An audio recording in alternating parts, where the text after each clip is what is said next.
Member for Saanich North and Islands. Yeah, thank you, Mr. Speaker. Food security is a growing concern in British Columbia.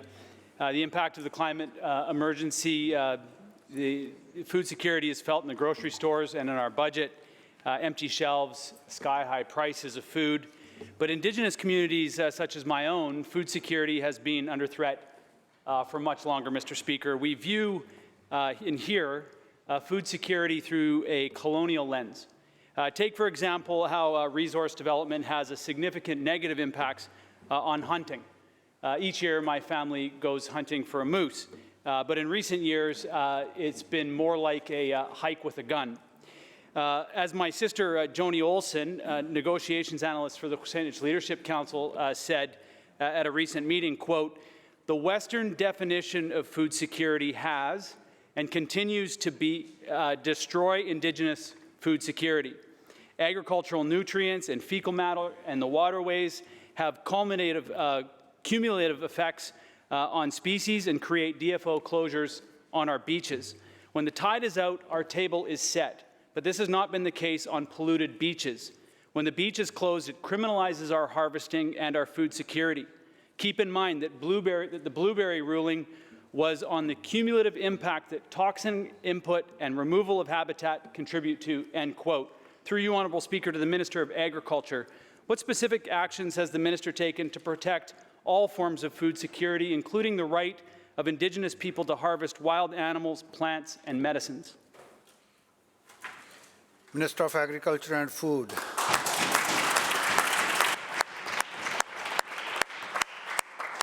Thank you, Mr. Speaker, and thank you for the question. I think it's a really important question to be posing, especially these days as we see so many situations where our general food security in the province has been under threat by climate change, related disasters, supply chain issues because of the pandemic.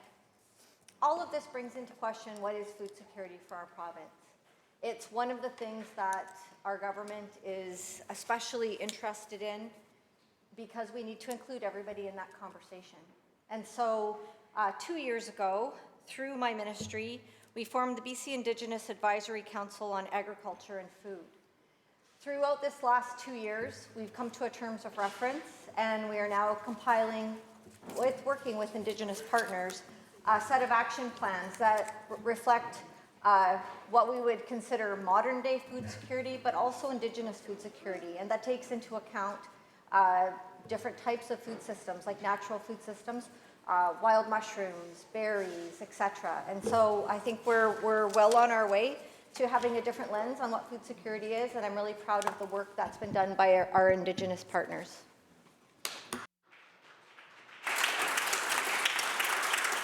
Member for Saanich North and Islands, supplemental.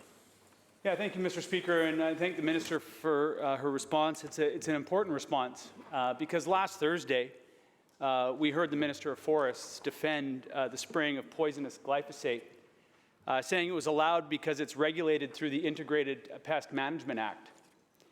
Let me remind the Minister of Forests that these pesky plant species that she justifies killing are native plants. They're not pests.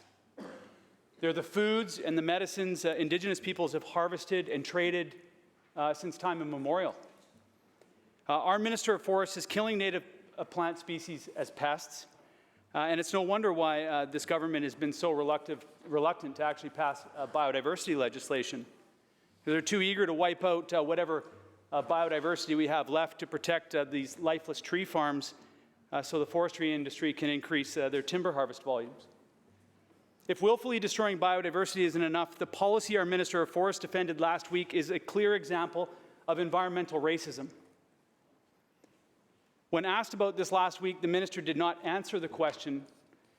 In fact, the Minister knowingly ignored this clear case of environmental racism and took refuge in the laws and regulations that enable environmental racism to exist in British Columbia. So I'll ask the Minister again, through you, Honourable Speaker, to the Minister of Forests. Does the Minister believe that the rights of Indigenous peoples to harvest traditional plants are outweighed by the Ministry's interest to maximize harvest volumes by spraying glyphosate? Minister of Forests.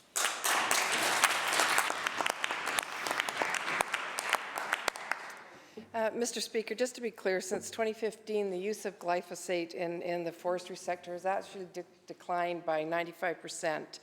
And the member referred last week to the Sea to Sky region, and since 2012, that area, glyphosate has not been used in that area for over 10 years, and there is no planned use for it this year.